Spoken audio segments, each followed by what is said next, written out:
Amados, graça e paz. Nós queremos fazer uma pequena reflexão hoje sobre um tema chamado Apenas uma Voz. Se você está inserido na cultura pós-moderna, a cultura pós-moderna ela ficou marcada por uma cultura chamada cultura selfie. Nessa cultura selfie, ninguém consegue mais trabalhar nos bastidores. Ninguém consegue fazer mais nada atrás das cortinas ou quando os holofotes estão desligados. Ela ficou marcada, todo mundo praticamente precisa mostrar algo para que possa chamar a atenção. E nós queremos fazer uma reflexão de uma pessoa que Jesus elogiou. A nossa ideia que passa em nossa cabeça é que Jesus ele andava sempre sorrindo, sempre elogiando alguém, mas se você ler todos os evangelhos, você vai descobrir que Jesus só ficou admirado 2 vezes. E ele só elogiou uma pessoa durante todo o seu tempo do ministério terreno. Essa pessoa que nós vamos trabalhar e chamamos essa pessoa de apenas uma voz. Foi o título que ela deu a ela mesma. A nossa reflexão está no capítulo 1 e versículo 23 do Evangelho segundo João, que eu quero trazer para vocês. João respondeu com a palavra do profeta Isaías: eu sou uma voz do que clama no deserto. No capítulo 3, versículo 30, ele termina: é necessário que ele cresça e eu diminua. Havia passado 400 anos de silêncio profético, de Malaquias até Mateus. A história nos conta 400 anos de silêncio profético. Não levantou ninguém profeta em Israel, mas havia uma expectativa do Messias. Alimentava-se aquela expectativa que viria vir um Messias que libertaria eles do Império Romano, que estabelecia um reino. Mas como de costumes, era necessário passar primeiro um arauto, ou seja, preparar o caminho para que viesse o Messias. E nesse momento, nessa época, aparece no deserto da Judéia um homem rude, um homem talvez grosseiro para os nossos dias atuais, sem nenhuma repercussão, sem nenhum enviado do Sinédrio. Mas o que pregava esse homem no deserto, que atraía a multidão, todos via com ele.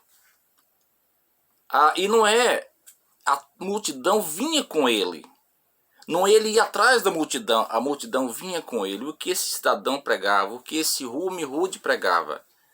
Arrependimento, mudança de vida, porque vinha o Messias e as pessoas precisavam ficar preparadas para recepcionar esse Messias, e era necessário uma mudança de vida chamado arrependimento.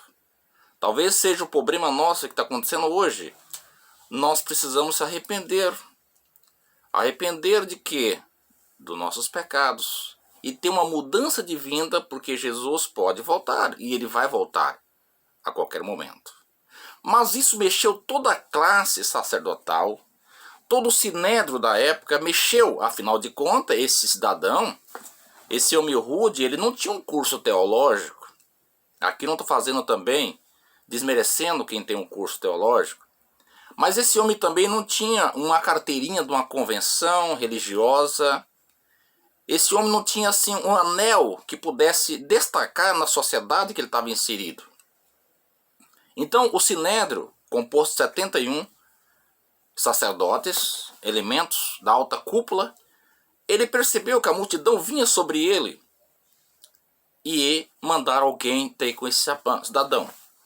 E a primeira pergunta que se pergunta: você realmente é o Messias enviado? Agora João, ele responde: eu não sou o Messias. Bom, se você não é o Messias, você é o profeta. Ele sabia que viria um profeta antes da chegada do Messias, vinha um profeta. Talvez o profeta como Moisés abriu as águas do Mar Vermelho. Moisés, ele fez as multiplicações do maná. E ele disse, não, eu não sou esse profeta, como vocês estão aguardando. Mas você, Elias, você é o grande profeta Elias. Afinal de contas, antes de chegar do Messias, havia uma promessa, uma profecia que Elias viria primeiro. E ele falou assim, eu também não sou Elias. Eu não consigo deixar o céu fechado e eu não oro também para que venha chuva sobre a terra. Isso causou muito pânico, muita apreensão daquelas pessoas que foram ter. E eles disseram assim, escuta, você é quem? Afinal de contas, nós temos que mandar alguma resposta para as pessoas que nos enviaram. Quem você é? Agora João responde aqui com uma simples frase. Eu não sou o profeta. Eu não sou Elias. Eu não sou o Messias. Eu sou apenas uma voz. Uma voz que clama no deserto. Você sabia que você e eu não fomos chamados para ser o profeta? Não ser o enviado? Não ser aquele destaque na sociedade? Simplesmente Jesus nos chama para ser uma voz. E uma voz não tem corpo. Há muito tempo, na minha infância, talvez adolescência, existia um filme, O Homem Invisível. O Homem Invisível, ele fazia tudo, mas ele não tinha a presença física. Eles eram apenas uma voz. Eu e você, o que Deus pede de nós? Que sermos apenas uma voz na multidão. Uma voz que conclama que Jesus ainda é o Salvador. Que Ele vai voltar a buscar a sua igreja.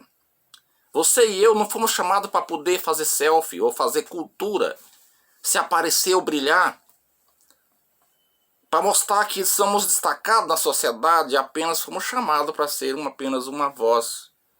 Mas tem que ser uma voz que proclama que o Messias está voltando. Que ele vai voltar. Que as pessoas precisam se arrepender para a chegada desse Messias. Mas no dia seguinte, o que chama a atenção, no capítulo 1, versículo 29, quando Jesus passa, aí João mostra para eles, ele é o Cordeiro de Deus. Vejam, ele é o Cordeiro de Deus, eu sou uma voz, mas ele é o Cordeiro de Deus. Você e eu fomos chamados para mostrar, ele é o Cordeiro de Deus. Não foi para tomar o lugar de Jesus, para mostrarmos que somos apenas servos, que viemos preparar o terreno para que ele possa voltar. Seremos uma voz para mostrar o Cordeiro de Deus, que tira o pecado do mundo e continua tirando o pecado do mundo. Haja visto que a palavra tirar o pecado é no gerúndio, continua tirando o pecado do mundo. Que você e eu possamos ser uma voz. Uma voz não precisa ter corpo, uma voz não precisa ter bastidor, não precisa ter destaque, uma voz não precisa brilhar. Uma voz pode trabalhar também os bastidores, uma voz não precisa ter as cortinas abertas, uma voz não precisa ter os holofotes inseridos nós. Mas essa voz tem que mostrar o Cordeiro de Deus. Essa voz é você e eu. Essa voz é tu. Você foi comissionado, nós somos comissionados para ser simplesmente uma voz. Mas, queridos, 3 dias depois, esse João Batista, que havia batizado Jesus, o que aconteceu? Toda aquela multidão que andava com João Batista agora foi atrás do Cordeiro. E eu louvo a Deus por isso. Porque João simplesmente mostrou o Cordeiro. Você tem que mostrar o Cordeiro. E eu tenho que mostrar o Cordeiro. Nós temos que mostrar o Cordeiro. E toda aquela multidão que seguia João agora foi atrás do Cordeiro. Mas houve uma pequena discussão dos discípulos de João. Afinal de contas, João começa primeiro, João teve o ministério. E logo em seguida entra aquele homem em cena, o Cordeiro de cena, e todo mundo vai para trás do Cordeiro. E parece que gera um pequeno ciúme nos discípulos de João Batista. Ora, afinal de contas você tem que fazer alguma coisa. Vamos puxar o tapete dele. Ele está crescendo demais. E você está diminuindo. O teu ministério parece estar diminuindo. E o dele está crescendo. Agora, o que acontece com João? Talvez eu ficaria um pouquinho enciumado, você um pouquinho enciumado, afinal de contas, alguém está destacando na sociedade, alguém está podendo fazer mais do que você. E toda a multidão está atrás de João. Mas João teve a humildade de dizer no capítulo 3, ninguém pode receber nada se de cima não for dado. Eu já me estou contente, estou feliz porque eu apresentei a vocês o noivo. Eu não sou o noivo, eu simplesmente sou amigo do noivo. Eu não sou o cordeiro, eu não sou o Messias. Eu simplesmente mostrei para vocês o Messias. A minha missão termina aqui e a missão dele começa. E ele começa a destacar. João não teve ciúme. João não puxou o tapete. Lamentavelmente, muitos ministérios hoje as pessoas destacam porque começa a puxar o tapete. Eu costumo dizer que isso acontece muito em outro país, aqui no Brasil não acontece isso. Ironia à parte. Mas João, ele não teve ciúme, ele falou assim, eu só recebi alguma coisa porque de cima foi dado. Eu simplesmente fui uma voz que mostrou quem é o Cordeiro. Mas agora o Cordeiro entra no ministério. O Cordeiro começa a manifestação do Cordeiro. Eu já estou por feliz. Você e eu podemos dar por feliz por mostrar que Jesus é o Salvador. Você e eu podemos estar felizes e contentes porque somos servos. Você e eu podíamos estar contentes porque simplesmente nós estamos mostrando o Cordeiro de Deus que continua tirando o pecado do mundo. Não tem lugar na igreja de Cristo para você e eu brilhar. Se existe uma pessoa que deve brilhar é somente Jesus. Porque o dia que eu brilhar, o dia que você brilhar, ele sai fora de cena. Não tem lugar para mim e você brilhar no ministério de Jesus. Por isso João, ele termina no capítulo 3, versículo 30. É necessário que ele cresça e eu diminua. Antes João fala assim, eu não sou digno o suficiente para desatar a sandália dos pés dele. Ele usou uma palavra no original chamada axios. Eu não sou digno o suficiente de desatar a sandália que ele está calçando, coisa que sem fazer isso aí era um servo inútil. Um judeu desatar a sandália do outro judeu, jamais, never, nunca acontecia isso aí. E João fala assim, eu não sou digno disso, porque ele é grande demais. Ele é o Cordeiro, ele é o Salvador.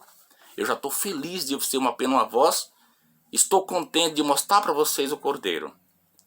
E ele termina, é necessário que ele cresça e eu diminua. No original, significa, é necessário que ele continue crescendo e eu continuo diminuindo. Agora Jesus, no capítulo 11 de Mateus, ele faz um elogio de um homem. O que vocês vão ver no deserto? Um profeta?